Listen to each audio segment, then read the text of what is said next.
What is this silver slide with two curved sides? My wife bought this because she liked the look.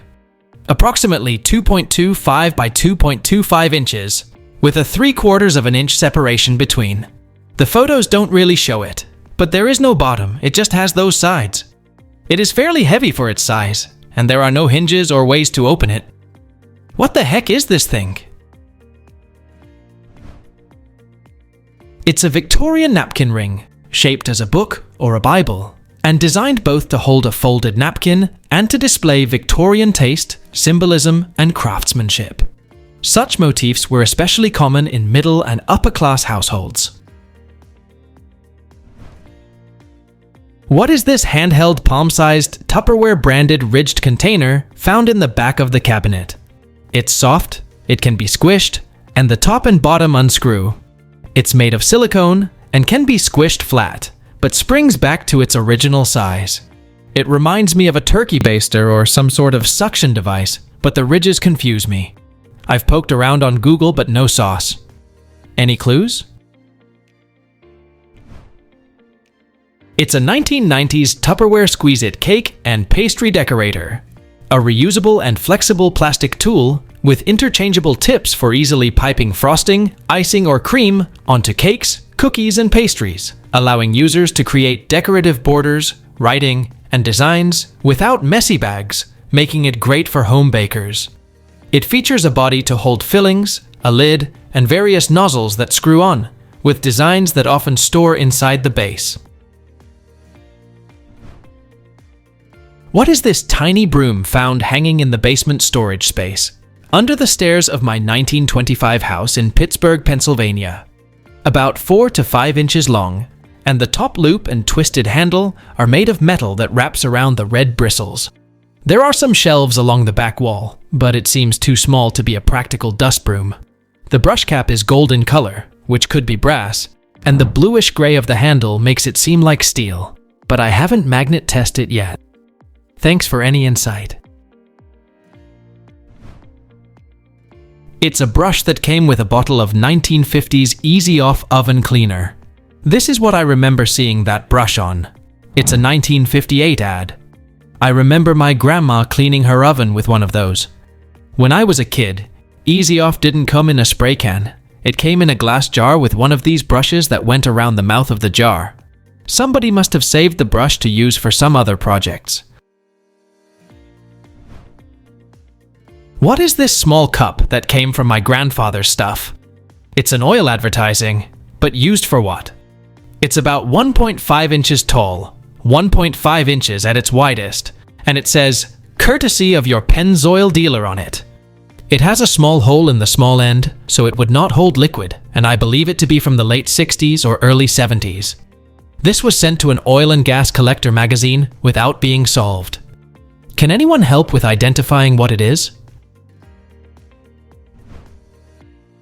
This is a cheap trinket mass-produced for giveaway purposes, and nothing to do with oil except the printing. It's actually a low-cost toy. You get the ball into the cup, but you're missing the ball and a string. In the early 70s, my dad opened a used bookstore and gave these away at the grand opening. We've had hundreds of them over the years, and this is the last one that I have. My siblings may still have one or two. This could be the reason why I've saved it all these years. That, and I miss my dad. What is this kitchen tool I found in my kitchen drawer after a deep clean, but I do not recall buying this. It looks like a nutcracker or a shellfish cracker of some sort, but the handles don't close past a parallel position. Does anyone know? It's a champagne cork puller. It was patented on April 17, 1984 by Alan Chance of Mill Valley, California. It was designed to grab the cork, or plastic stopper, in a bottle of champagne or sparkling wine. Once you've got a good grip on it, you simply twist and pull and out comes the cork, without injuring yourself or damaging something in the room. What is this wooden box made of solid wood I purchased at a thrift store? It has no markings, the divider comes out, and the handle moves up and down. Someone suggested it's a shoe shine box, or a napkin holder. The top part holds them down from flying away. Any ideas? It's a 1970s duck-head nutcracker, and many of these nutcrackers were made in the Philippines. You lift the head to place a nut, then press it down to crack the shell. The two compartments are for separating the nuts and the nutshells. What is this stand found in an old house in New England? This is in a small closet-type thing by the kitchen door.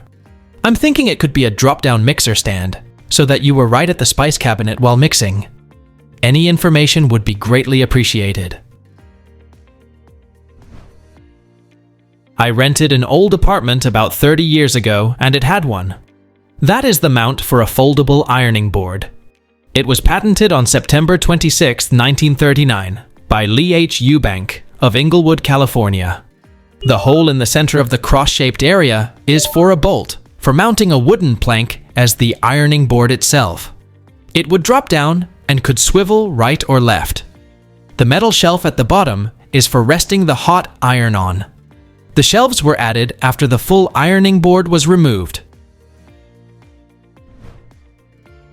What is this thing sitting in the river in Astoria, Oregon? Not near much of anything else. It's pretty big. Canada geese for size. Maybe part of a long-gone bridge? I can't think of anything else, but I can't see any other signs of this hypothetical bridge around. What exactly is this thing? It's the White Star Cannery boiler, the sole remaining relic of a historic fish cannery in Astoria, Oregon. White Star Cannery, which became part of the Van Camp seafood label, famous for making tuna the chicken of the sea, burned down in 1973, leaving the exposed boiler as Astoria's lone symbol of a bygone era. Because most of the historic cannery buildings have either been demolished or destroyed by fires and storms, the boiler and some nearby wood pilings and ballast rock are now preserved as locally designated historic elements of the waterfront. Does anybody know what this is? I found it in my grandparents' garage. My first thought was a heavy-duty ball joint separator, maybe for a big tractor. Someone said it's maybe a tooth of a digger bucket.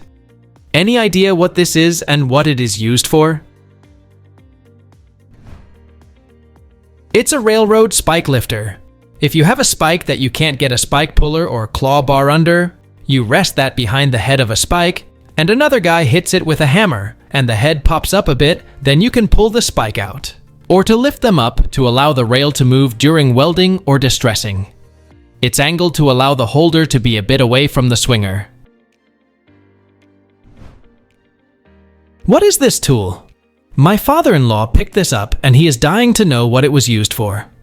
The text on the side says, patented August 10th, 1915. My first thought was a staple puller, or a nail puller of some sort, but to be honest, I really have no idea. My father-in-law and I would sincerely and genuinely appreciate any and all helpful insights or information. Please let us know down in the comments. Thanks for watching. Let's make life fun.